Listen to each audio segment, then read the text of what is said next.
Imagine stepping into a world where beauty wasn't just admired but enforced through rituals so extreme they would make modern cosmetic procedures look like child's play. Picture yourself walking through the dimly lit corridors of a medieval castle, where mirrors are scarce, candlelight flickers across pale, powdered faces, and every flaw is a potential source of public shame. In this world, beauty was a battlefield, and the weapons were bizarre, painful, and sometimes lethal. It wasn't about glowing skin or perfectly arched brows. It was about submission, endurance, and the willingness to endure practices that today would be labeled barbaric. In medieval Europe, the concept of beauty was inseparable from status and morality. Pale skin indicated wealth because it suggested you didn't labor in the sun. Yet achieving that porcelain complexion required rubbing lead-based powders on your face daily, knowing full well that lead poisoning could creep in silently, corroding your bones, your teeth, and eventually your life. Women would painstakingly remove all body hair, not merely for aesthetics but to signify refinement and virtue. And the methods? Sugaring, threading, and sometimes even burning hair off with acid-like substances. You might think waxing hurts. Imagine a concoction made of resin and boiling pitch applied to your skin and ripped off repeatedly while screaming was considered a standard morning ritual. Then there were the teeth. While today we whiten teeth with harmless gels, in the Middle Ages, women used mixtures containing arsenic and vinegar to achieve the ideal dazzling white. The poison wasn't just an occasional risk, it was an everyday hazard. And yet, despite the danger, women endured it because a dull smile could ruin marriage prospects, alliances, and social standing. Beauty wasn't vanity, it was survival. Corsets were another weapon in the arsenal of medieval beauty. The ideal female figure demanded a cinched waist, so tight that women often collapsed, bruised their ribs, or deformed their internal organs. Young girls were laced into stiff bodices before puberty to train their torsos to conform to impossible shapes. Doctors of the time argued, sometimes sarcastically, that a flattened ribcage made breathing difficult but morality easier because women would think less about foolish desires when struggling to inhale. But it wasn't just women who suffered under these brutal codes. Men also faced strict grooming rules, though less extreme in terms of pain, still absurd by modern standards. Beards were trimmed according to social rank, certain colors were mandated for specific classes, and hair combs, oils, and powders could carry hidden dangers. A man wearing the wrong shade or a patchy beard might face ridicule, mockery, or even legal repercussions in some towns where sumptuary laws dictated personal appearance. Cosmetic surgery of a crude sort existed too. Medieval beauty surgeons, or barbers who doubled as physicians, performed minor procedures such as scar removal, ear reshaping, or even eyebrow reconstruction using heated metal tools. Infections were inevitable, and anesthesia was non-existent. Many patients either endured excruciating pain awake, or were strapped down like animals. Survival was lucky, success was rarer. And yet, the promise of social elevation through aesthetic improvement drew the brave and the desperate alike. Let's not forget the diet-based punishments that doubled as beauty treatments. Women were expected to eat sparingly to maintain a slender figure, often subsisting on bread soaked in water or herbs that suppressed appetite. Fasting was both religious and aesthetic, a cruel convergence where piety and appearance intertwined. Starvation, brittle bones, fainting spells, and anemia were common companions of the seemingly delicate, pale lady admired in portraits and manuscript illuminations. And here's where the horror truly escalates. Some beauty practices were entirely ritualistic, bordering on the ceremonial. Plucking eyebrows to imitate noble ancestors, applying poisonous ointments to change eye color, and even bloodletting to purify the complexion were all standard advice in medieval beauty manuals. These weren't fringe behaviors. These were codified, passed down through generations, celebrated as essential to a person's honor and attractiveness. Now imagine the psychological toll. Beauty dictated marriage, inheritance, respect, and sometimes life itself. Failing to conform wasn't merely unattractive, it was dangerous. Social ostracism, slander, or accusations of witchcraft could follow. And children, some as young as 7 or 8, were trained in these rituals, enduring them with stoic precision, knowing that their future prospects depended on their ability to endure pain gracefully. Yet there was a strange blend of pride and resignation in it all. Women would whisper remedies to each other, share knowledge of obscure plants, minerals, and animal parts to preserve youth, and sometimes take enormous risks in secret. The medieval beauty regime was simultaneously an instrument of oppression and empowerment. It imposed suffering, yes, but it also offered a sense of control over a chaotic, unpredictable world where social mobility was rare. You could endure, adapt, and gain status through resilience, cunning, and compliance with these torturous norms. Even in the night, beauty dictated behavior. Sleeping in certain positions to avoid wrinkles, applying salves to protect skin from dryness, using fragrances to mask bodily odors, all under the watchful eyes of family, neighbors, and prospective suitors. Every action was a performance, every inch of skin a canvas for discipline and social signaling. And while the methods were barbaric, the obsession with beauty permeated every stratum of society.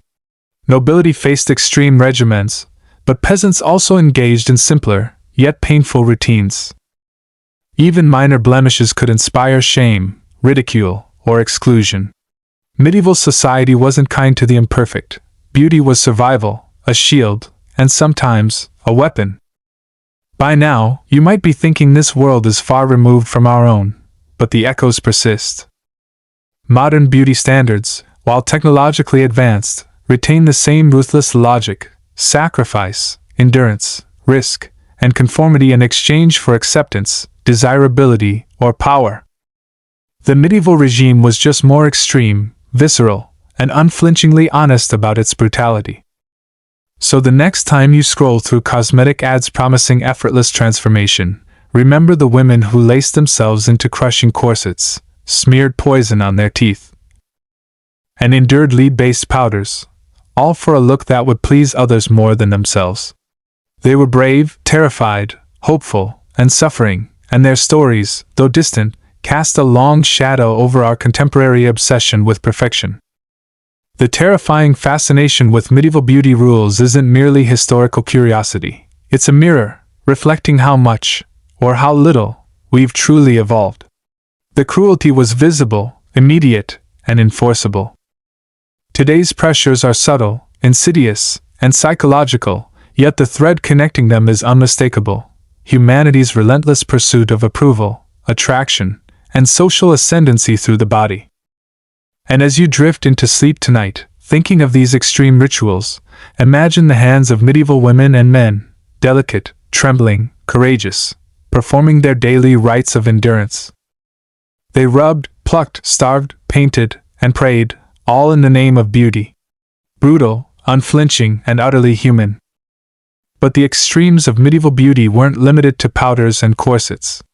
The body itself became a canvas for endurance, and the rituals surrounding it often blurred the line between devotion and torment. Women would soak their faces in concoctions of rosewater mixed with crushed pearls, believing that the abrasiveness of the pearls would exfoliate impurities while simultaneously enhancing spiritual purity. The irony was that these mixtures often caused burns, rashes, or permanent scarring. Yet the manuscripts of the era glorified these methods as essential for cultivating a serene, ethereal appearance that mirrored divine perfection. Hair was another battlefield. While today hair treatments might involve a salon and a gentle color application, medieval women boiled herbs, animal fats, and sometimes toxic metals to dye their hair blonde, the most coveted color in Northern Europe. A single miscalculation could leave scalp burns or hair loss. Red was also popular, often achieved through mixtures of saffron or cochineal, but the intensity came with pain. Some women reportedly suffered chemical burns on their scalps, yet wore their new shades with pride, as if the marks themselves were proof of their dedication. Eyebrows and eyelashes, so trivial in modern consideration, were matters of national obsession. Women plucked, shaved, or even burned their eyebrows into thin, precise arcs. Some took to sketching new eyebrows with soot or charcoal if natural hairs refused to conform. Mascara, in its rudimentary form, involved mixtures of crushed minerals and oils, rubbed into lashes to darken and lengthen them, frequently causing eye infections or blindness. And these practices weren't occasional indulgences. They were daily routines, rigidly enforced by societal expectation. Feet, too, were a domain of obsessive care. In aristocratic circles, foot binding, though more commonly associated with China, had medieval European equivalents in practices like tightly laced shoes designed to mold the foot's shape, often causing pain, bunions, and long-term mobility issues.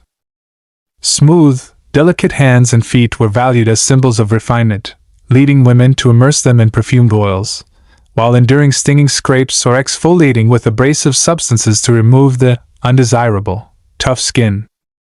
Medieval beauty extended to posture and gait.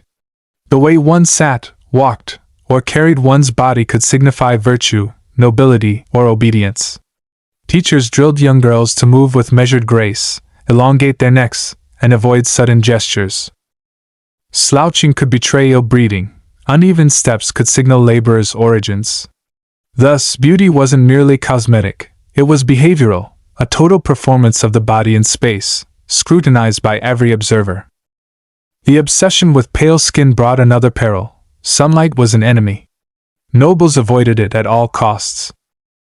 They developed elaborate canopies, gloves, and veils to shield themselves from UV exposure, not out of health awareness but out of aesthetic devotion. Yet iron-fortified diets were scarce, and lack of sun contributed to rickets and anemia, creating frail, weakened bodies.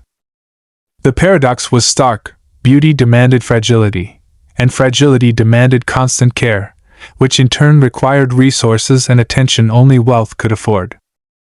Perfumes and scents became weapons of influence. Medieval women used exotic oils, herbs, and sometimes animal-derived substances to create signature scents. These were meant to attract desirable suitors or intimidate rivals in social circles. Yet the process was fraught with hazards.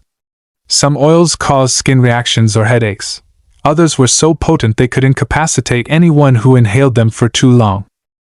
Perfume making was both an art and a science of subtle toxicity, with mastery marking the elite from the commoner. Nails, too, were ritualized. Long, delicate fingernails signified leisure, since only those who didn't labor could afford unbroken nails. To achieve this, women employed balms made from fats and minerals, sometimes combining them with toxic compounds to harden nails. Cracks, chips, or discoloration weren't just unattractive, they were shameful and could threaten social standing. Young girls were trained to manicure themselves meticulously, often under supervision, from a very early age. Clothing was another battlefield of beauty, and fashion itself often demanded suffering. Dresses were constructed with layers of stiff fabrics, tight bodices, heavy skirts, and delicate embroidery. Walking, sitting, or even eating required careful choreography. Fabrics chafed, pressed, and restricted movement, yet the appearance of elegance mattered more than comfort. Shoes were similarly tortuous, pointed, tight, and rigid, shaping the foot according to trends rather than practicality. Nobility prided themselves on appearing effortless, masking the constant discomfort beneath layers of silk, velvet, and fur.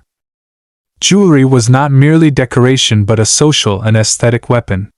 Rings, necklaces, and brooches were worn to signify wealth and taste, but heavy adornments often caused strain, bruising, and fatigue.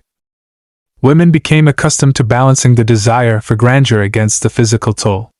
Some even adjusted their posture to prevent jewelry from digging into their skin, creating a subtle choreography dictated by social pressure. The mental toll of these rituals cannot be overstated. The constant focus on flawlessness created anxiety, obsessive attention to minor imperfections, and profound fear of social judgment. Diaries from the era hint at private despair, but public face demanded bravery. Women and men learned to endure pain silently, smile gracefully, and maintain composure under scrutiny, reinforcing the medieval belief that beauty and virtue were inseparable. Even dietary extremes could border on the insane. In addition to starvation and fasting, women employed purgatives and laxatives to maintain a slim figure.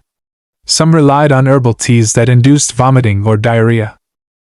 These practices, while horrifying, were codified in beauty manuals, with instructions passed from mother to daughter, teacher to pupil, detailing precise dosages and frequencies. Ignoring these guidelines could result in visible imperfections, threatening marriage prospects or social credibility. Scarring and blemishes were treated with both superstition and medicine. Herbal poultices, animal fats, and even mercury compounds were applied to the skin to remove marks. Often, these treatments burned, irritated, or poisoned the patient. Yet perseverance through pain was considered a virtue, a sign of moral and aesthetic dedication. Frivolity in beauty practices was virtually non-existent. Every action, every substance, every ritual had a purpose, and the consequences of failure were tangible. Women memorized complex regimens, often beginning in childhood, that combined skincare, hair care, diet, posture, and perfumery. Deviating from the prescribed path could invite social censure, ridicule, or worse. The stakes were real. Beauty was a survival mechanism in a rigidly hierarchical society. The obsessive documentation of beauty practices in medieval manuscripts gives us a glimpse into the sheer brutality of the era's aesthetic standards. Illustrated guides depicted women with elongated necks, pale faces, high foreheads, and impossibly slender waists, often accompanied by annotations detailing every ritual necessary to achieve the ideal. Menstruation, illness, or minor physical irregularities were seen as obstacles to beauty, often requiring elaborate treatments or concealments. This culture of extreme aesthetics was paradoxical. On one hand, it demanded suffering, self-denial, and compliance. On the other hand, it provided a sense of agency. Mastery of these rituals could elevate one's social status, attract powerful suitors, or inspire envy among peers. Beauty became a currency, as tangible and treacherous as gold. Even entertainment, social gatherings, and courtship were dominated by these ideals. Dancing, sitting at the table, or participating in ceremonies required continuous attention to posture, hand positioning, and facial expressions. A slight misstep could betray a lapse in discipline, signaling lower birth or moral weakness. Social survival demanded mastery over one's own body in every possible context. As we continue to peel back the layers of medieval obsession with beauty, it becomes clear that the human body was treated as both a temple and a battlefield. Rituals that seem grotesque today were not acts of vanity but exercises in endurance, discipline, and social strategy. Women and men alike performed these rites daily, fully aware that each bruise, burn, or fainting spell was a price worth paying for acceptance, power, and recognition. And yet, in spite of, or perhaps because of, the relentless suffering, there was an undeniable artistry. The medieval aesthetic, however brutal in execution, reflected a complex interplay of status, morality, and philosophy. Each ritual, poison, or garment was carefully designed to convey meaning, create impression, and manipulate perception. The pursuit of beauty was not superficial. It was an expression of human ingenuity applied to the body, a relentless quest to embody ideals that were as moral as they were visual. Even beyond the obvious and visible rituals, medieval beauty demanded psychological endurance. Fear, anxiety, and anticipation were woven into every morning routine. Women awoke before sunrise to begin the day's regimen, starting with cold water washes to tighten pores, followed by meticulous application of lead-based powders, scented oils, and herbal ointments. Each step carried risks, burns, infections, or long-term poisoning, but the mental conditioning was just as punishing. Learning to maintain a serene, flawless expression while enduring pain became a lifelong practice. The eyes were considered the windows not just to the soul, but to social worth. Dark circles, puffiness, or redness were intolerable imperfections. To combat these, women used cold compresses, herbal poultices, or, in extreme cases, mixtures of ground minerals that could irritate or blind. Eyelid manipulation and eyebrow shaping often required tweezers heated in flames, a test of patience and precision. Despite the dangers, any slip could mar the carefully constructed appearance, leaving one vulnerable to gossip or scorn. Perfumed gloves were common among the upper classes. These weren't merely for show, they masked natural odors caused by restrictive diets, minimal bathing, and the oppressive heavy fabrics. Scented powders were rubbed into hands and feet, sometimes laced with subtle toxins, creating an olfactory weapon in social interactions. A handshake could convey power, status, or warning, all through scent. The obsession with the face extended to lips, which were often colored using concoctions that combined crushed insects, minerals, and plant extracts. Some mixtures were mildly toxic, causing swelling, sores, or allergic reactions. Yet the bright red lips signified vitality, desirability, and status, making the risk worthwhile. Applying these substances required skill. Over-application could signal clumsiness or lack of refinement. Every facial expression was carefully curated, every gesture measured to ensure alignment with societal standards of beauty and propriety. Hair extensions and wigs were not uncommon, particularly among nobility. Natural hair was often hidden beneath layers of linen or silk, augmented with horsehair, human hair, or plant fibers to create the illusion of length and volume. These additions were uncomfortable, itchy, and heavy, yet they transformed appearances dramatically. They required delicate maintenance, daily washing with herbal solutions, and careful styling with heated irons or pins. An untidy wig could ruin a social presentation or indicate neglect, undermining all prior beauty efforts. Even bodily hygiene was paradoxically cruel. Full bathing was rare due to fear of waterborne illness, yet constant skin treatments were necessary to maintain smooth, pale complexions. Women applied lotions, ointments, and powders multiple times a day, frequently rubbing harsh abrasives over sensitive skin. The irony was that the very practices designed to preserve beauty could also damage it, leaving redness, irritation, or even permanent scarring. Yet the cycle persisted, driven by societal expectations and the unyielding desire to conform. Food was another battlefield. Meals were designed not just for sustenance, but to sculpt the body according to prevailing ideals. Rich sauces, fine breads, and expensive spices were rationed to maintain weight and complexion. Fasting, enforced abstinence, and herbal purges were daily exercises in self-control, often resulting in fatigue, fainting, or worse. Yet endurance of these regimens was celebrated, reinforcing the belief that pain and deprivation were integral to beauty. The pressure to maintain perfection extended to the smallest details: fingernail color, hand gestures, posture while walking, angle of head tilt, or even the cadence of speech. Women and men were trained from childhood to internalize these lessons. Any deviation risked mockery, diminished prospects, or social alienation. The level of control over every movement created a form of living sculpture, where the body itself became an instrument of performance, discipline, and survival. Scar management was a cruel paradox.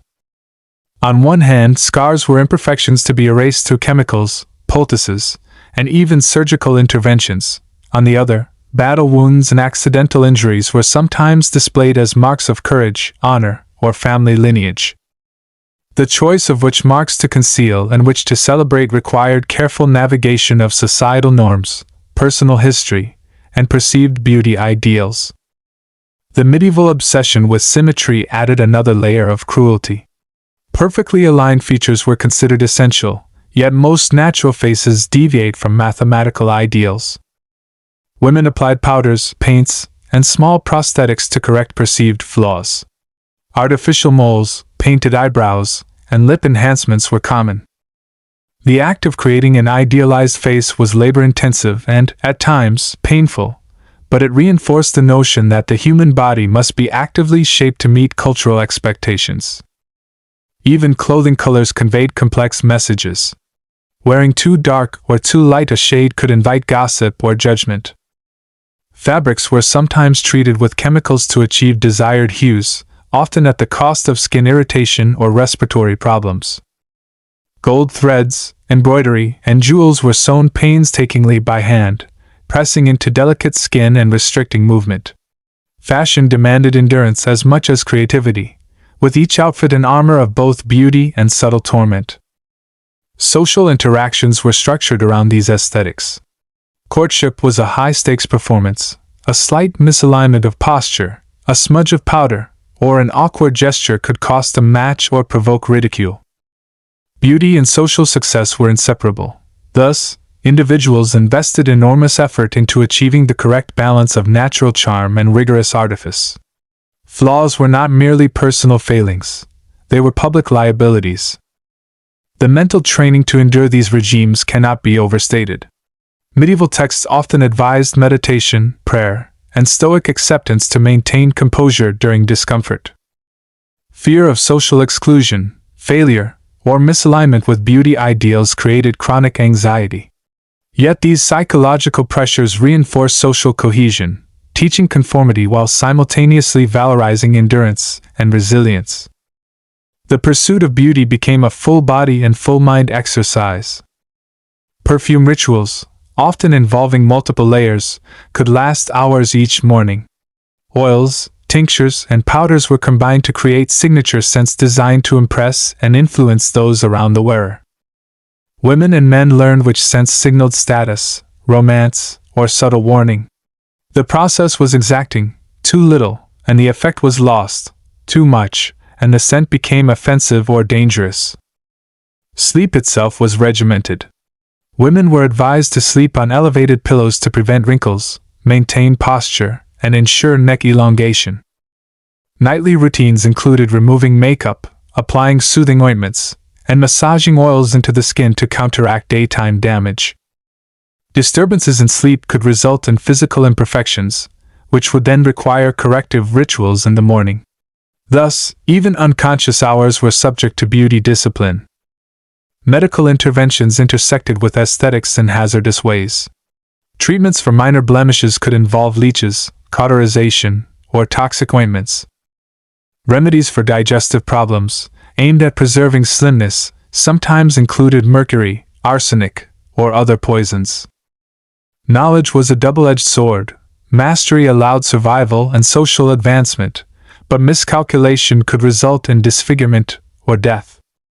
Yet the willingness to engage with these risks demonstrates the extent to which beauty was considered indispensable.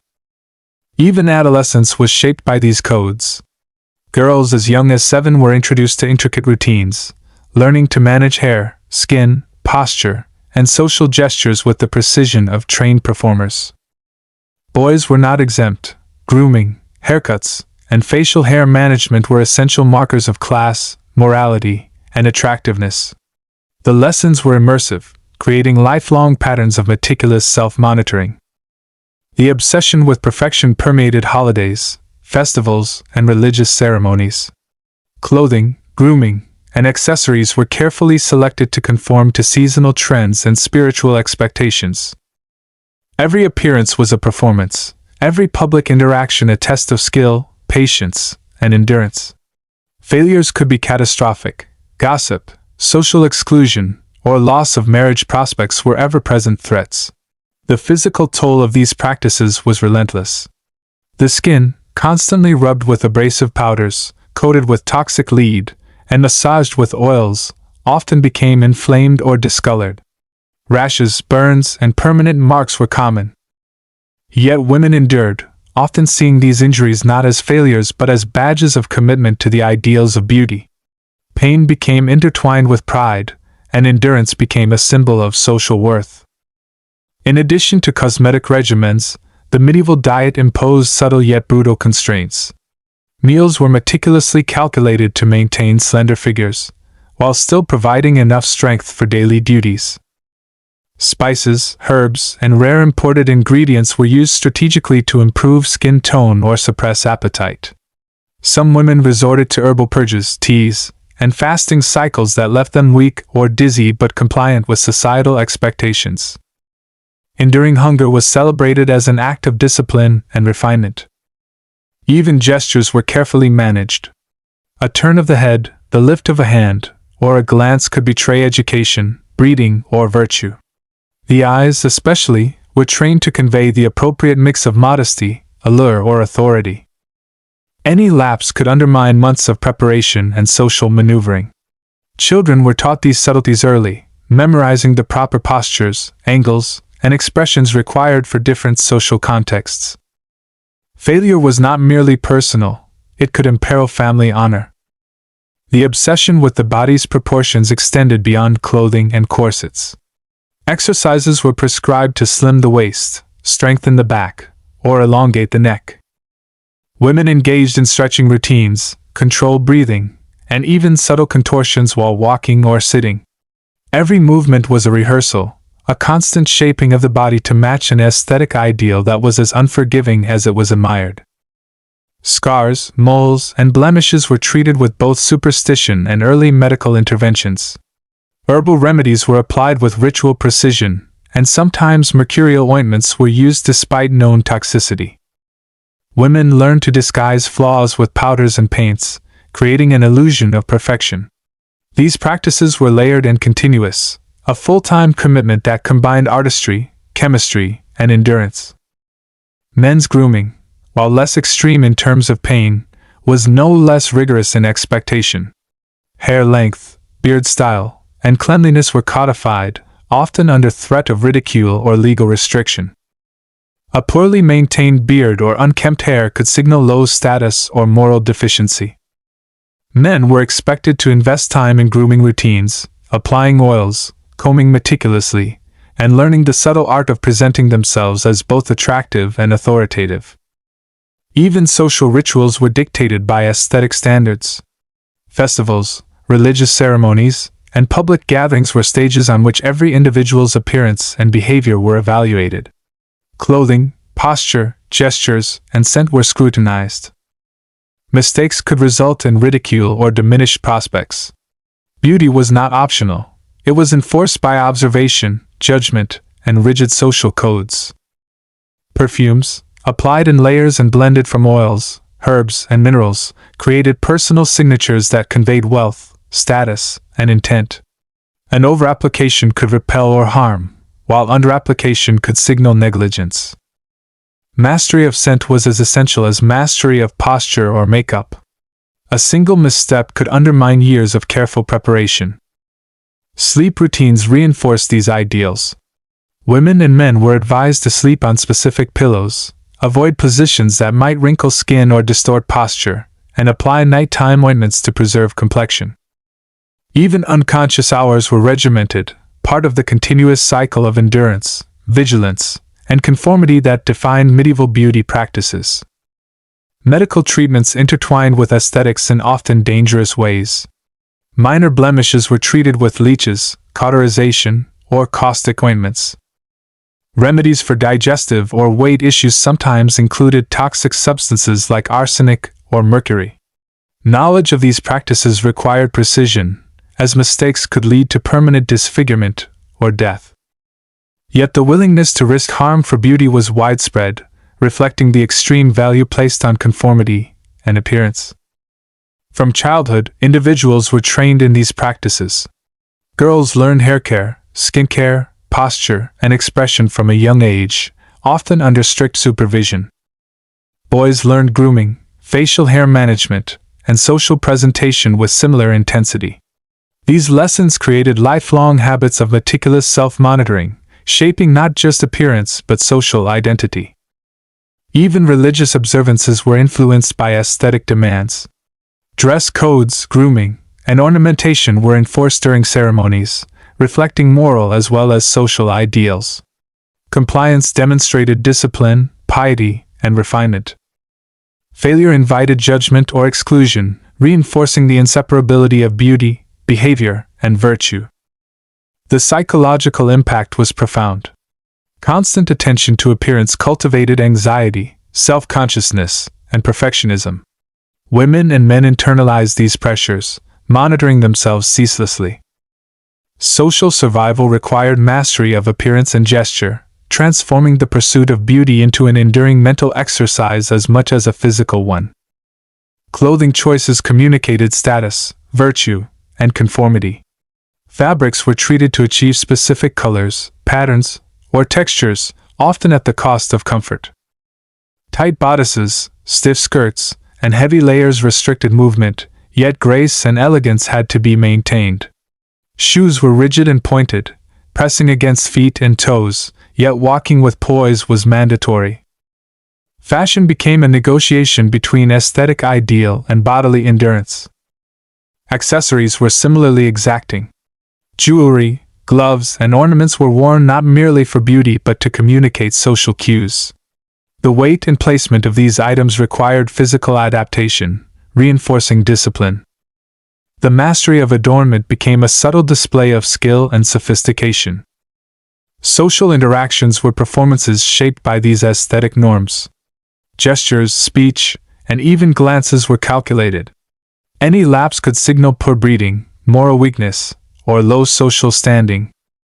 Mastery of these subtleties demanded continuous attention, training, and mental resilience. Beauty extended beyond appearance into behavior, a total performance of the self. The cumulative effect of these practices was an entire lifestyle dedicated to endurance. Physical pain, mental vigilance, and social calculation were intertwined. Individuals developed extraordinary resilience, learning to tolerate discomfort, monitor their actions, and maintain composure under scrutiny. Survival and success depended on mastery of these demands. Ultimately, the medieval pursuit of beauty was a brutal blend of art, science, and endurance. It demanded devotion, precision, and courage. Women and men endured physical pain, psychological strain, and social scrutiny to achieve ideals that were rigid, unforgiving, and often impossible. Yet the rituals also provided a form of agency, allowing individuals to manipulate perception, command attention, and negotiate social hierarchies. These extreme practices were not anomalies. They were codified, taught, and celebrated. Manuals, illustrations, and diaries reveal a society obsessed with perfection, willing to risk life and health for the promise of social recognition, attraction, and status. The cruelty of these beauty standards was public, immediate, and unavoidable, shaping every action, every gesture, and every choice. As you reflect on these brutal medieval rituals, it becomes clear that the pursuit of beauty has always been both a source of power and a form of oppression. The extremes of the past mirror modern obsessions, revealing a continuum in which endurance, conformity, and desire intersect. The medieval obsession with perfection was visible, tangible, and relentless, pain and pride intertwined in every ritual. So, as sleep beckons, imagine the delicate hands meticulously applying powders, shaping hair, adjusting garments, and enduring countless small torments in pursuit of an aesthetic ideal. Every bruise, burn, or fainting spell was a testament to resilience and societal expectation. Brutal, meticulous, and utterly human, the medieval path to beauty demands acknowledgement, reflection, and a shudder of awe at the extremes humanity will endure for acceptance and admiration. Yet the extremities of medieval beauty didn't stop at the visible. Every sense, every habit, every micro-movement was shaped and measured according to societal ideals. Women were instructed to speak softly, to avoid harsh laughter, to move like floating candles in dimly lit chambers. Men, too, modulated their voice, posture, and gestures to convey authority while appearing elegant. The human body, in essence, became a perpetual instrument of performance, its owner both artist and artwork, subject to critique, judgment, and expectation. The obsession with skin health extended to treatments that bordered on the surreal. Women applied ointments made from crushed insects, fermented plants, and animal fats, believing that these combinations could erase blemishes or restore youthful glow. Masks of honey and herbs were left on for hours, sometimes causing allergic reactions or burns. When a treatment failed, the embarrassment could ruin a social event, a marriage prospect, or one's standing in the household. Pain and anxiety were constant companions in the pursuit of ideal appearance. Perfume rituals were equally intricate. Scented oils were applied in layers, each meant to evoke specific reactions, admiration, desire, or subtle intimidation. Ingredients were sometimes rare or toxic: cinnamon, musk, civet, and mineral powders were combined in precise proportions. Over-application could incapacitate. Under-application could be a sign of negligence. Every morning, individuals navigated a delicate balance between allure and danger, turning daily grooming into a precise, almost alchemical science. Even sleep was regimented. Pillows were placed strategically to prevent wrinkles and preserve posture. Night ointments were applied to maintain skin and hair quality. Women slept in restrictive gowns or with bandages on their hair to maintain elaborate styles, while men adjusted bedding and posture to keep facial hair in proper alignment. Rest was not freedom.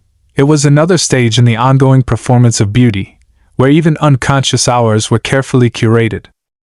Diets were not merely for sustenance. They were tools of control.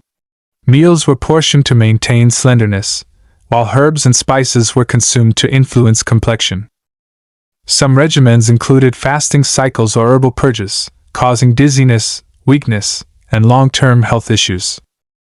Yet the endurance of these hardships was celebrated as virtue, a demonstration of self-control, and a testament to one's dedication to societal ideals. Children, from a very early age, were trained in these exacting routines. Girls learned how to care for hair, skin, posture, and gestures.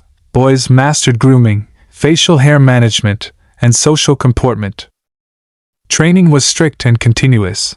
Failure to perform properly could result in ridicule, punishment, or diminished future prospects. By adolescence, young individuals had internalized these behaviors to the point where self-monitoring became second nature, a lifetime of preparation, discipline, and subtle self-surveillance. Medical interventions intersected perilously with aesthetics. Skin blemishes, minor deformities, and scars were treated with leeches, cauterization, and chemical ointments. Mercury, arsenic, and other toxic compounds were used to preserve complexion or remove imperfections, with frequent disastrous consequences. Yet despite the danger, many pursued these treatments, demonstrating the extremes to which societal pressures could compel humans. Pain was normalized, risk was accepted, and survival required vigilance. Hair, the crowning glory, was meticulously managed. Women used heated irons, combs, and pins to sculpt styles, often layering extensions made of human or horse hair. The weight, itch, and constant maintenance were endured for the sake of appearance. Men's grooming, while less extreme, demanded precision. Haircuts, oils, and beard styling were socially mandated. Misalignment, uneven growth, or untidy presentation could signify laziness, low status, or moral weakness. Every follicle became a measure of discipline, social knowledge, and refinement. Even daily gestures were scrutinized. The way one lifted a hand, tilted the head, or held an object could signal breeding, education, or virtue. Small imperfections in movement could invite gossip or judgment. Training involved constant rehearsal. Walking, sitting, speaking, and interacting were all performed with meticulous awareness of social and aesthetic expectations. The human body became an ongoing study in refinement, poise, and controlled expression. The layering of beauty extended to clothing, which demanded both ingenuity and suffering. Corsets, stiff bodices, and heavy skirts restricted movement, while creating the desired silhouette. Shoes were pointed and tight, pressing against the foot to produce an elongated appearance. Fabrics were often treated with chemicals to achieve specific colors or textures, sometimes causing skin irritation or respiratory issues. Each outfit was a balancing act of visual perfection and bodily endurance, where elegance outweighed comfort. Accessories communicated social rank and aesthetic sensibility. Jewelry, gloves, and ornamental pieces were strategically worn, sometimes heavy, sometimes cumbersome. The way a brooch lay, the angle of a ring, or the position of a necklace was part of a larger visual code, reinforcing status and taste. Failure to maintain precision in adornment could undermine months of preparation. Beauty became a language, readable to all who knew the codes, unforgiving to those who did not. Even public rituals were imbued with aesthetic pressure. Courtship, festivals, and religious ceremonies required flawless appearance, posture, and gesture. A single misalignment could jeopardize marriage prospects, social alliances, or reputation. Beauty was inseparable from survival, and performance was a continuous, exhausting necessity. The psychological implications were immense. Chronic anxiety, self-monitoring, perfectionism, and social hypervigilance were cultivated by these expectations. Individuals internalized scrutiny, constantly evaluating themselves. Endurance, patience, and strategic presentation became virtues as essential as beauty itself. The medieval pursuit of aesthetic perfection was a form of total body and total mind training, demanding vigilance in every sphere of life. Scar management reflected the paradoxical nature of medieval beauty. Marks could be hidden with powders and paints, chemically removed, or emphasized if associated with honor. The deliberate presentation of certain scars as proof of courage or lineage intertwined aesthetics with social signaling. Every mark, whether hidden or displayed, was a calculated component of identity. Beyond physical appearance, scent played a critical role. Perfumes and oils were applied meticulously, creating individual signatures. These scents signaled wealth, status, health, and intent. Mastery required understanding proportions, blending rare ingredients, and timing application precisely. Missteps could offend, repel, or signal negligence, reinforcing the high stakes of even the most subtle details of beauty. Sleep routines reinforced these ideals. Pillows were positioned to prevent wrinkling and maintain posture. Night ointments were applied to preserve skin and hair. Women often slept in restrictive garments, or with bandages to maintain hairstyles. Men adjusted positioning to keep facial hair aligned. Rest was another stage in the ongoing ritual, with unconscious behavior shaped by aesthetics as rigorously as waking activity. Every sensory experience, from touch to smell to movement, was carefully orchestrated. Individuals learned to anticipate how light would interact with powders, how fabrics would drape, how scents would linger. Life itself was choreographed to present an ideal image at all times. The effort was constant, exhausting, and unforgiving, yet it was understood as necessary for survival, status, and influence. Even minor dietary choices were governed by aesthetic and social considerations. Certain foods improved complexion, suppressed appetite, or influenced energy. Herbal teas, purgatives, and fasting cycles were used with precision. Malnutrition, fatigue, and weakness were common side effects, yet these were accepted as part of the daily cost of beauty. Discipline and endurance became entwined with nutrition, linking physical control to social advancement. Beyond the routines, the psychological demands of medieval beauty were relentless. Individuals were conditioned to measure themselves constantly, not just physically, but socially. Every glance in a mirror, every comment, every observation of a peer or family member could trigger scrutiny. Children were trained to internalize criticism, to anticipate expectations, and to self-regulate even in private moments. Perfection was not merely external, it became a permanent mental vigilance, a discipline of thought as much as body. The obsession with facial symmetry led to bizarre interventions. Women used small tools to reshape noses, adjust the arch of eyebrows, and refine the lips. Mineral-based powders were applied in layers to disguise irregularities, sometimes permanently staining or corroding skin. Men underwent grooming rituals for similar purposes, shaping hairlines, trimming beards precisely, and maintaining idealized features as dictated by social norms.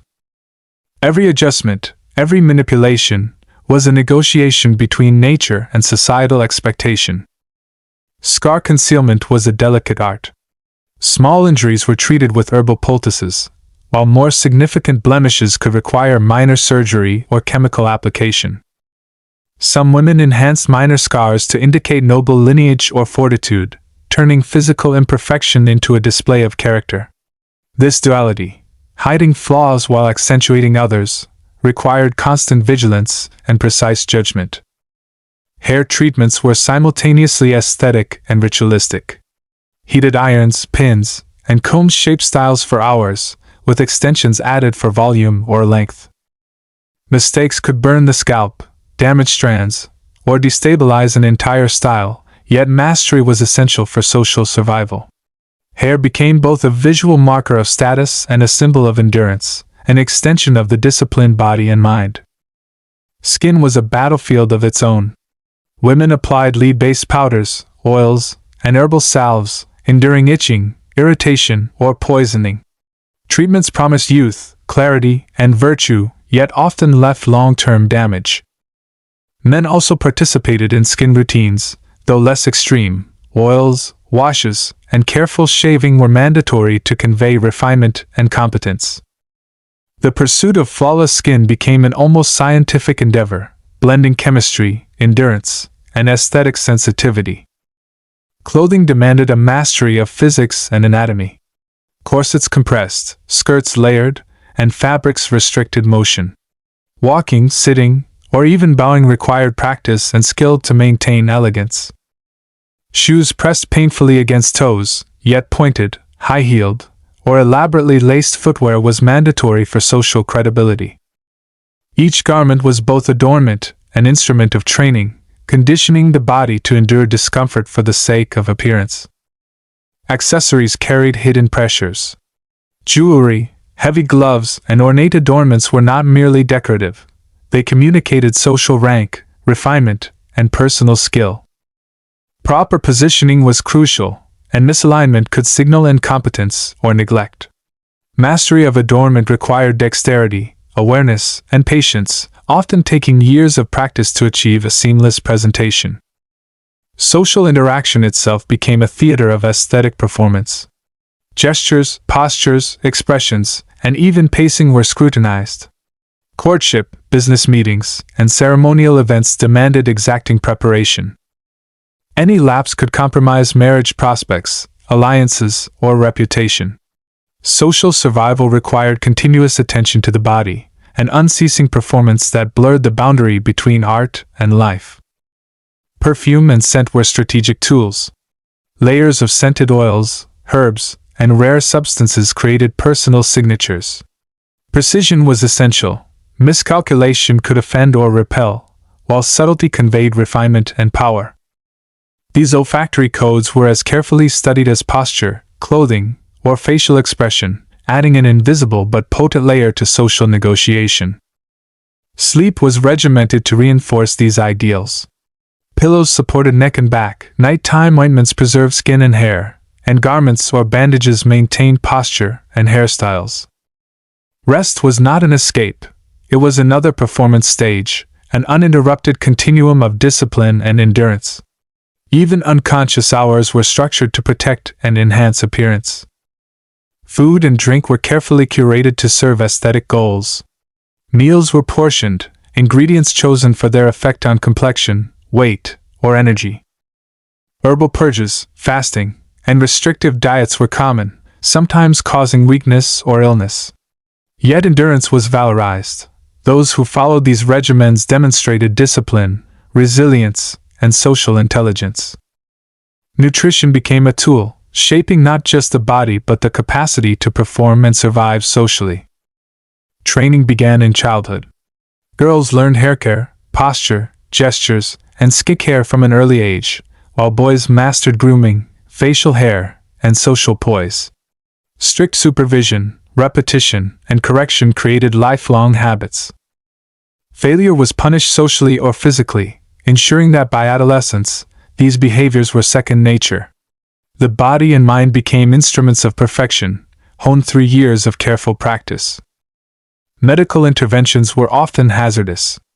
Skin blemishes, minor injuries, and deformities could be treated with leeches, cauterization, or caustic ointments. Mercury, arsenic, and mineral-based compounds were applied despite known risks. Mistakes could lead to permanent damage or death, yet willingness to engage with these treatments demonstrated commitment, courage, and social savvy. Pain was normalized, danger accepted, and mastery of risk was part of the aesthetic performance. Even minor gestures were laden with meaning. The lift of a hand, the tilt of a head, or the placement of a foot communicated breeding, virtue, and social knowledge.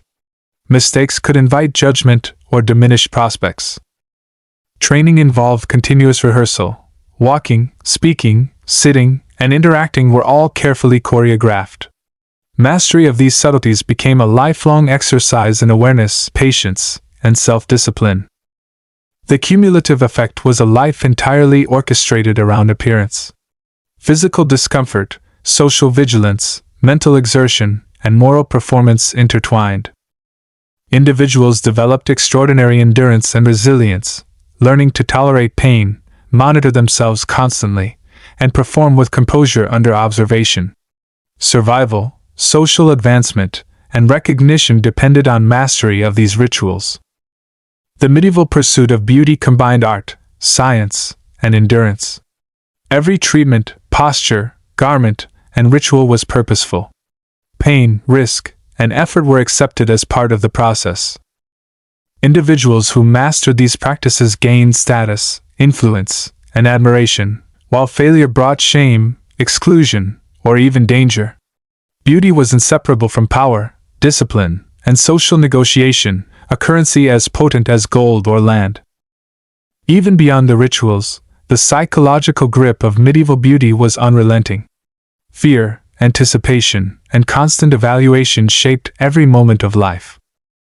Mirrors, though rare, were objects of obsession. A single glance could inspire anxiety, pride, or despair. Observing one's own reflection became a lesson in vigilance, an early form of self-surveillance that trained individuals to internalize societal scrutiny. Children learned quickly that imperfection was dangerous, not just socially, but morally. Perfection was no longer a goal, it was a requirement. The obsession with symmetry reached into every facial feature. Women sculpted eyebrows with heated tools, adjusted lip shapes with pigments, and applied powders to contour their faces according to manuals that promised ideal proportions. Men managed hairlines, beards, and facial cleanliness with precision, as even minor deviations could signify negligence or low status. Every aspect of the face became a project, a combination of endurance, artistry, and acute observation. Scar management reflected the paradoxical nature of medieval aesthetics.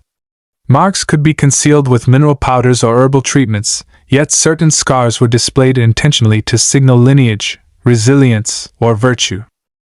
Decisions about which imperfections to hide and which to emphasize required skill, judgment, and constant awareness of social codes. Physical appearance was inseparable from identity, reputation, and perceived morality. Hair demanded almost ritualistic care. Heated irons, pins, and combs were used to sculpt styles for hours, while extensions added length and volume. Mistakes burned the scalp, broke strands, or ruined an entire style, yet mastery was socially essential. Hair became both a mark of beauty and a measure of endurance. Women's hair represented skill, patience, and social acumen, while men's grooming projected competence, authority, and refinement. Skin routines were grueling. Lead-based powders, oils, and herbal ointments promised clarity, youth, and virtue, yet often caused burns, rashes, or poisoning. Men applied oils, washed meticulously, and shaved regularly to present refinement. These practices demanded knowledge, patience, and resilience. The pursuit of flawless skin was a scientific, artistic, and physically taxing endeavor, with failure carrying social consequences. Clothing was a battlefield of its own. Corsets compressed torsos painfully, skirts layered heavily, and fabrics restricted natural movement. Walking, sitting, and bowing required practice to appear effortless. Shoes pinched toes, yet their shape communicated refinement. Garments were both instruments of beauty and tools of endurance, where elegance was prioritized over comfort. Each outfit required mastery, patience, and strategy. Accessories carried subtle pressures. Jewelry, gloves, and ornamental pieces communicated rank, taste, and social skill. Proper positioning was critical. A misaligned ring or brooch could signal incompetence or negligence. Mastery required dexterity, awareness, and constant vigilance, reinforcing the intertwining of aesthetics and social intelligence. Social interactions became performances.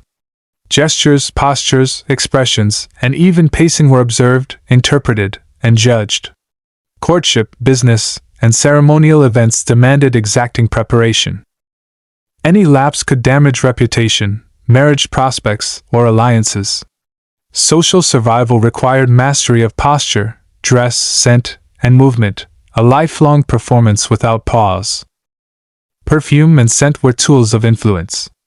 Scented oils, herbs, and minerals created personal signatures that signaled wealth, status, and intention. Precision was critical. Misapplication could offend or repel, while subtlety demonstrated refinement and power. Perfume became another form of communication, invisible yet potent, demanding mastery of chemistry, timing, and application. Sleep was regimented to preserve beauty. Pillows were positioned to maintain posture, night ointments applied to protect skin and hair, and garments or bandages maintained elaborate hairstyles. Rest was another stage of discipline, ensuring that even unconscious hours contributed to the ongoing aesthetic performance. Sleep became structured, purposeful, and inseparable from beauty routines. Food and drink were tools of control. Meals were calculated for portion, nutrition, and aesthetic effect. Herbs, spices, and teas were employed to influence complexion, weight, and energy. Fasting, purges, and restrictive diets caused weakness, dizziness, and sometimes illness, yet endurance was celebrated. Nutrition and restraint became intertwined with social success, turning consumption into both a ritual and a measure of discipline. Training began early. Girls learned hair care, posture, gestures, and skin routines, while boys mastered grooming, facial hair, and comportment. Strict supervision, repetition, and correction instilled lifelong habits. Adolescents internalized these practices, creating a permanent structure of discipline, awareness, and self-monitoring. The body and mind became instruments of perfection, honed by constant exercise, observation, and practice. Medical interventions were hazardous but widespread.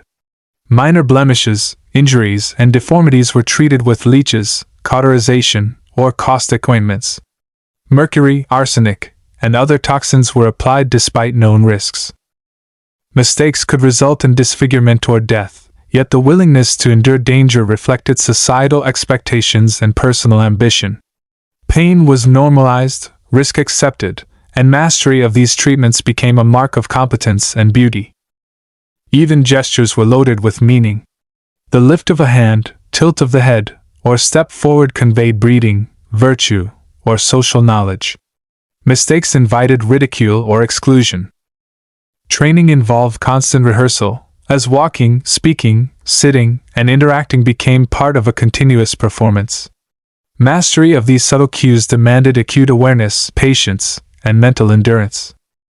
The cumulative effect was a life dominated by aesthetics. Physical discomfort, mental vigilance, social awareness, and moral performance were intertwined. Individuals learned extraordinary endurance, tolerance of pain, and precision in every movement. Social survival depended on skillful presentation, while failure carried real consequences. The pursuit of beauty was a total life discipline, integrating body, mind, and social interaction. The medieval pursuit of beauty blended art, science, endurance, and strategy. Pain, risk, and effort were accepted as necessary. Mastery of these practices conferred status, influence, and admiration, while failure led to shame, exclusion, or danger. Beauty was inseparable from social power, discipline, and negotiation, becoming as critical to survival as any other skill. Even subtle sensory experiences, touch, smell, sound, were part of the aesthetic equation. The texture of fabrics, the weight of jewelry, the resonance of one's voice, and the lingering scent of perfume all communicated status, virtue, and refinement. Life was choreographed to present an ideal image at all times, and the effort was constant, exhaustive, and unyielding. Every meal, movement, and minute of rest was shaped by aesthetic and social demands. Physical, psychological, and social dimensions intertwined seamlessly. Survival, marriage prospects, and social standing were inseparable from mastery of beauty rituals. Endurance, vigilance, and meticulous care became as essential as talent, intelligence, or wealth. Even children's toys and education were influenced. Dolls, games, and lessons reinforced posture, grooming, and social codes. Play became preparation for adult performance. Adolescents were trained in movement, expression, and care routines, creating habits that endured for a lifetime. The process was comprehensive, shaping the individual in body, mind, and social awareness. Medical and cosmetic boundaries were often indistinct. Treatments for blemishes, scars, or deformities involved chemicals, cauterization, and experimental procedures. Risks were high, but persistence promised social elevation. Individuals learned to negotiate discomfort, risk, and effort, turning beauty into a discipline as rigorous as any martial or scholarly pursuit. The relentless pursuit of beauty extended into the social and ceremonial spheres. Court gatherings, religious events, and family ceremonies were stages for rigorous performance. Every gesture, glance, and posture was evaluated. The weight of clothing, the precision of accessories, and the quality of grooming could influence social standing. A minor misstep, an awkward tilt of the head, a wrinkled sleeve, a smudge of powder, could trigger gossip, scorn, or diminished marriage prospects. Social survival required mastery of the aesthetic codes that governed every interaction. Perfume rituals grew increasingly complex. Women layered scented oils, herbs, and rare substances to craft unique olfactory signatures. Some scents were meant to attract attention, others to assert subtle authority or communicate refinement. Men, too, employed scents to project influence, control, or desirability. The application required precision. Too much could overwhelm, too little could signal negligence. Mastery of smell became another essential form of social literacy. Sleep routines reinforced beauty imperatives. Pillows were positioned to maintain spinal alignment, night ointments applied to preserve skin and hair, and garments or bandages ensured that hairstyles endured. Even unconscious hours were meticulously structured. Rest was no longer purely restorative. It became a continuation of the aesthetic performance, a silent rehearsal of posture, elegance, and preparedness. Nutrition was tightly controlled, often bordering on extreme. Meals were carefully portioned to influence weight, complexion, and energy levels. Herbs and spices were used strategically, while fasting, purges, and restrictive diets induced weakness or dizziness. Endurance of these hardships was valorized, celebrated as a sign of self-control, discipline, and alignment with societal ideals. Food became both a tool of manipulation and a measure of personal fortitude. Training began in early childhood. Girls learned hair care, skincare, posture, and gestures, while boys mastered grooming, facial hair management, and social comportment. Repetition, supervision, and correction instilled lifelong habits. By adolescence, individuals had internalized these lessons, turning every movement, glance, and gesture into a rehearsed act of performance. The body became an instrument of societal expectation, the mind a vigilant overseer. Medical interventions were perilous but normalized. Treatments for blemishes, scars, or minor deformities involved leeches, cauterization, or caustic ointments. Mercury, arsenic, and mineral-based compounds were applied despite known risks. Errors could cause disfigurement or death, yet participation demonstrated courage, social awareness, and commitment to beauty. Pain was tolerated, risk calculated, and mastery of the body and treatments became a form of social capital. Even minor gestures conveyed social meaning. The lift of a hand, tilt of the head, or placement of the foot could reveal breeding, virtue, or intelligence. Mistakes attracted scrutiny and potential ridicule. Training involved continuous rehearsal of movement, posture, speech, and interaction. Mastery required acute awareness, patience, and mental endurance. Every action became a deliberate act in the ongoing performance of social and aesthetic competence. The cumulative effect of these practices was a life dominated by discipline, vigilance, and endurance.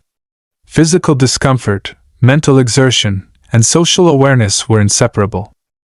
Individuals developed extraordinary resilience, learning to endure pain, self-monitor continuously, and maintained composure under constant observation.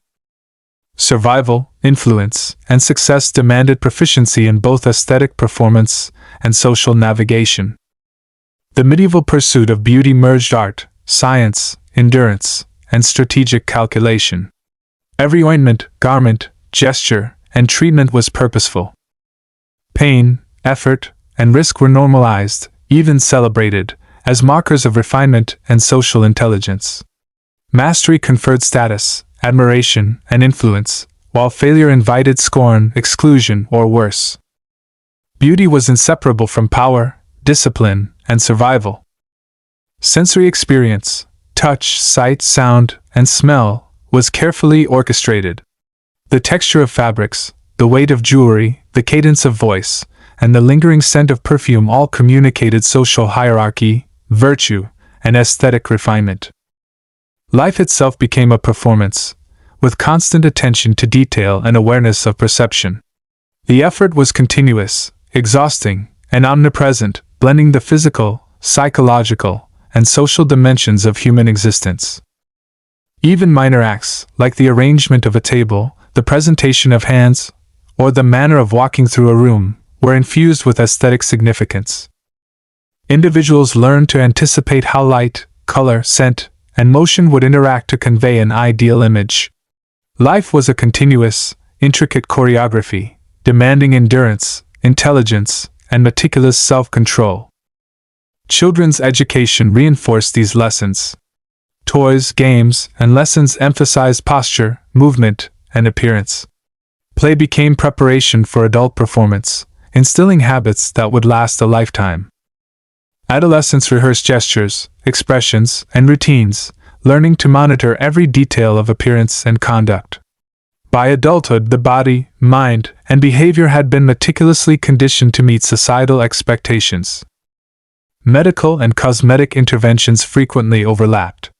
Treatments for skin blemishes, scars, and deformities involved chemicals, cauterization, or experimental procedures. The risks were high, but persistence promised social elevation, beauty, and status. Individuals learned to navigate discomfort, danger, and effort strategically, transforming the pursuit of beauty into a discipline as rigorous as any scholarly or martial endeavor. Fashion and clothing imposed further constraints. Corsets compressed torsos painfully, skirts layered and weighed heavily, and shoes pinched or distorted feet. Yet elegance required mastery of these garments, turning every movement into a study of balance, poise, and endurance. Fabrics were often chemically treated to achieve desired colors or textures, sometimes irritating skin or harming health. Beauty demanded skillful adaptation, endurance, and patience. Accessories communicated subtle social cues. Jewelry, gloves, and decorative objects conveyed rank, refinement, and mastery of social norms. Proper alignment, placement, and presentation were essential. Errors could undermine months of preparation. Mastery of adornment required dexterity, awareness, and careful judgment, blending aesthetics with strategic social performance. Social interaction was itself a continuous performance. Posture, speech, gestures, and expressions were evaluated and interpreted. Courtship, ceremonies, and daily encounters demanded rigorous preparation. Any lapse could have long-term consequences for reputation, marriage prospects, or social alliances. Individuals were trained to maintain flawless appearance and behavior, turning daily life into a disciplined, high-stakes stage. Perfume and scent were vital instruments of influence. Layered oils, herbs, and minerals created personal signatures signaling status, intention, and refinement. Precision was crucial. Missteps could repel, offend, or signal negligence. Mastery of fragrance required knowledge, timing, and subtlety, adding a complex, invisible layer to aesthetic performance. Sleep remained regimented. Pillows and mattresses were positioned to preserve posture, nighttime ointments protected skin and hair, and garments or bandages ensured hairstyles endured. Rest was not mere repose, it was a continuation of the aesthetic and social performance. Even unconscious hours were structured to maximize preparation and refinement.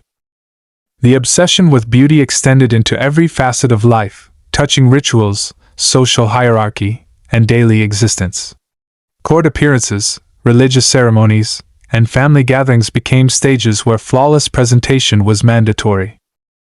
Every glance, gesture, and posture conveyed information about wealth, virtue, intelligence, and discipline. Even minor imperfections, a wrinkled sleeve, a misaligned collar, a smudge of powder, could provoke gossip, diminish reputation, or damage marital prospects. Survival required mastery of these invisible yet unforgiving rules. Perfumes became highly sophisticated instruments of social influence. Women layered oils, herbs, and rare minerals to craft distinctive olfactory signatures. Each scent was carefully calculated to attract attention, assert subtle dominance, or convey refinement. Men employed fragrances strategically as well, signaling wealth, authority, or desirability. Precision was critical. Too much fragrance could overwhelm or offend, too little could indicate negligence or low status. Mastery of scent became as vital as posture, attire, or facial presentation. Sleep was regimented as part of the aesthetic regimen. Pillows were positioned to maintain spinal alignment, night ointments were applied to preserve skin and hair, and garments or bandages were worn to maintain hairstyles. Rest was no longer purely restorative, it became another stage of disciplined performance. Even unconscious hours were structured to reinforce beauty, posture, and social readiness. Sleep itself was a tool in the ongoing construction of the self. Diet was meticulously controlled, sometimes to extreme degrees. Meals were portioned to maintain weight, complexion, and energy, while herbs, teas, and spices were employed to enhance skin tone or suppress appetite. Fasting, purges, and restrictive diets cause fatigue, weakness, and long-term health effects, yet endurance of these hardships was celebrated as proof of self-discipline, virtue, and social intelligence. Nutrition became both a tool and a measure of commitment to aesthetic ideals. Training began in early childhood. Girls learned hair care, skincare, posture, and precise social gestures. Boys mastered grooming, facial hair, and comportment. Repetition, supervision, and correction instilled lifelong habits. By adolescence, these behaviors were internalized to the point of unconscious execution. The body became an instrument of perfection, the mind a vigilant overseer, and every action a rehearsal for social performance. Medical interventions were dangerous but normalized. Treatments for blemishes, scars, or minor deformities involved leeches, cauterization, or caustic ointments. Mercury, arsenic, and mineral-based compounds were applied despite known risks. Mistakes could cause permanent disfigurement or death, yet willingness to endure these procedures demonstrated courage, refinement, and social awareness. Pain became a tool of mastery, and mastery conferred power. Every gesture was loaded with meaning. The lift of a hand, the tilt of a head, or the placement of a foot conveyed breeding, virtue, and social intelligence.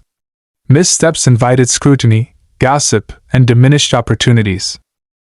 Training involved constant rehearsal. Walking, speaking, sitting, and interacting became continuous exercises in precision. Mastery required acute awareness, patience, and mental endurance, transforming ordinary life into a performance of discipline and social literacy. The cumulative effect of these practices was a life defined by vigilance and endurance. Physical discomfort, mental exertion, and social awareness were inseparable. Individuals developed extraordinary resilience, tolerance of pain, and precision in every action. Social survival, influence, and success depended on mastery of these complex aesthetic codes. The pursuit of beauty was a total life discipline, shaping the body, mind, and social behavior. Medieval beauty combined art, science, endurance, and strategic thinking. Every ointment, garment, gesture, and ritual served a purpose. Pain, effort, and risk were normalized and celebrated as marks of refinement and social intelligence. Mastery brought admiration, influence, and social mobility, while failure resulted in exclusion, ridicule, or diminished prospects. Beauty was inseparable from power, discipline, and survival. Sensory perception, touch, sight, sound, and smell, was carefully orchestrated. The texture of fabrics, the weight of jewelry, the cadence of the voice, and the lingering scent of perfume all conveyed social hierarchy, virtue, and aesthetic refinement. Life became a choreographed performance, requiring constant attention to detail, awareness of perception, and precise management of body and mind. Minor acts, such as arranging a table, presenting one's hands, or walking through a room, carried aesthetic weight. Individuals learned to anticipate how light, color, motion, and scent would interact to project the ideal image. Life itself was a continuous rehearsal, demanding intelligence, patience, and endurance. Perfection was expected not only in appearance but in every subtle gesture and habit. Childhood education reinforced these imperatives. Toys, games, and lessons emphasized posture, movement, and appearance. Play became preparation for adult performance, instilling lifelong habits. Adolescents rehearsed gestures, expressions, and routines, internalizing vigilance and self-regulation. By adulthood, the body, mind, and behavior were meticulously conditioned to conform to societal expectations. Medical and cosmetic boundaries frequently overlapped. Treatments for blemishes, scars, and deformities involved chemicals, cauterization, or experimental procedures. Risk was high, yet persistence promised social elevation, beauty, and status. Individuals learned to navigate discomfort, danger, and effort strategically, transforming aesthetic pursuit into a disciplined, lifelong study. Fashion imposed further constraints. Corsets compressed torsos painfully, skirts layered heavily, and shoes pinched or distorted the feet. Mastery of garments was essential. Each movement demanded skill, balance, and poise. Fabrics were chemically treated to achieve desired colors or textures, sometimes causing skin irritation or respiratory issues. Beauty required patience, adaptation, and endurance, turning clothing into instruments of both art and discipline. Accessories communicated subtle social codes. Jewelry, gloves, and decorative objects signaled rank, refinement, and social intelligence. Proper alignment and presentation were essential.